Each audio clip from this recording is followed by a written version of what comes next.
గతంలో ముఖ్యమంత్రి ఒక యాక్టివిటీ అనేది ఫ్రమ్ ది బిగినింగ్ ఉంది ఆయనకి.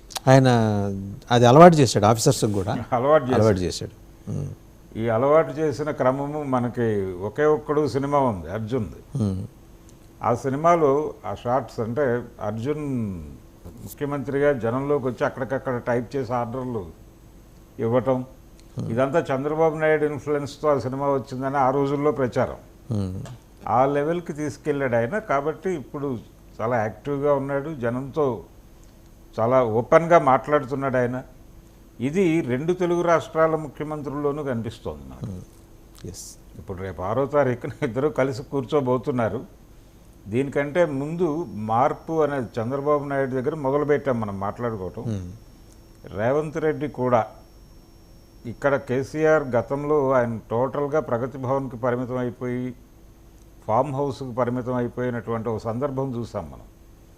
ఆయన ఎప్పుడూ ప్రెస్ మీట్లు పెట్టే ప్రయత్నము చేయలేదు, ఎవరికి యాక్సెస్ కూడా ఇవ్వలేదు, చాలా తక్కువ మంది మాత్రమే కలుస్తూ ఉండేవారు. అయితే రేవంత్ రెడ్డి గెలిచిన క్షణం నుంచి ఆయన ఎవరింటికైనా వెళ్ళిపోతున్నాడు, వెళ్ళిపోయి మాట్లాడుతున్నాడు వాళ్ళతో. అలాగే మీడియా ముందుకు వచ్చి మాట్లాడేస్తున్నాడు. రెగ్యులర్గా ప్రెస్ మీట్లు జరుగుతున్నాయి. ఏ విషయమైనా మైకుల ముందుకు వచ్చి మాట్లాడటానికి ఆయన ఇబ్బంది పడటం లేదు. ఇది ఇక్కడ ముఖ్యమంత్రికి సంబంధించి. అలాగే అక్కడ ముఖ్యమంత్రికి సంబంధించి అంటే ప్రజలతో ఉండాలి మనం, ప్రజలని రెగ్యులర్గా కలవాలి, వాళ్ళ బాధలు వాళ్ళ సమస్యలు వాళ్ళ నోటి నుంచే తెలుసుకోవాల్సి ఉంటుంది అనేటువంటి ఒక స్పృహ అయితే కలిగించగలిగారు వాళ్ళిద్దరూ. భరద్వాజ్ గారు, ఒక చిన్న సటిల్ అబ్జర్వేషన్ నేను చేసిందే, బహుశా మీరు కూడా నోటీస్ చేసిన అంశమే. 3 సార్లు ముఖ్యమంత్రి చంద్రబాబు, 4వసారి ముఖ్యమంత్రి చంద్రబాబు. చిన్న అంటే వెరీ థిన్ లైన్ ఉంది తేడా 3 సార్లు ముఖ్యమంత్రి చంద్రబాబు గారికిను 4వసారి. ఏంటంటే చాలామంది అంటున్నది సోషల్ మీడియా అబ్జర్వేషన్ కూడా, ఈసారి మోర్ హ్యూమన్ టచ్ ఆయన. అంటే అంతకుముందు ఏంటంటే ఈ was more like A CEO. అవును, ఇప్పుడు నిజంగా ప్రజల ముఖ్యమంత్రిగా జనంలోకి వచ్చాడు. ఒక పాజిటివ్ వైబ్ అయితే చాలా స్పష్టంగా క్రియేట్ చేయాలి. ఆయనకు అర్థం చేసుకున్నాడు ఆయన. గత ప్రభుత్వం మీద ప్రజలు నిరసనని చాలా తీవ్ర రూపంలో ప్రదర్శించారు.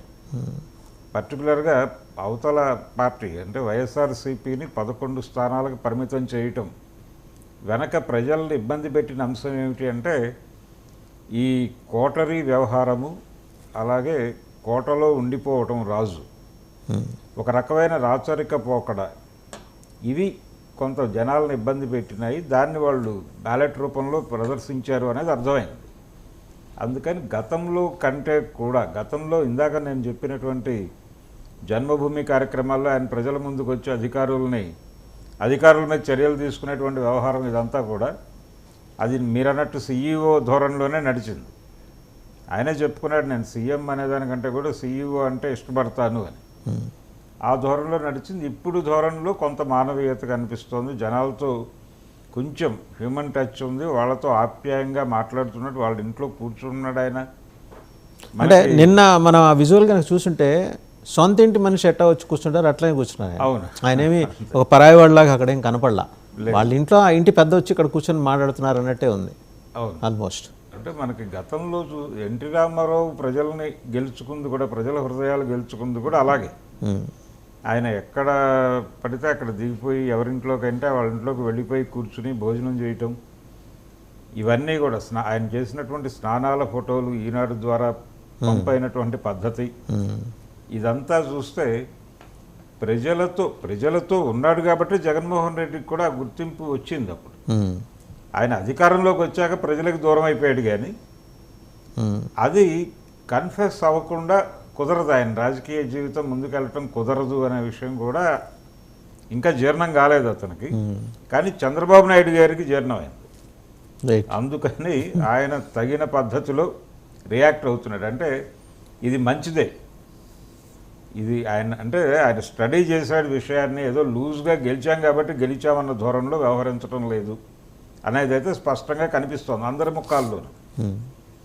లోకేష్ బిహేవియర్లో కూడా చాలా మార్పు కనిపిస్తుంది. ఆయన పాదయాత్రతోటి చాలా స్పష్టంగా మార్పు కనిపించింది. అంటే ఆయన ఒకటే అన్నాడు ఆ పాదయాత్ర కంక్లూడింగ్ రిమార్క్స్లో కూడా లోకేష్ గారు అన్నది, జనం ఏంటనేది అర్థం చేసుకోవడానికి నాకు కావాల్సినంత యాంపుల్ టైం దొరికింది.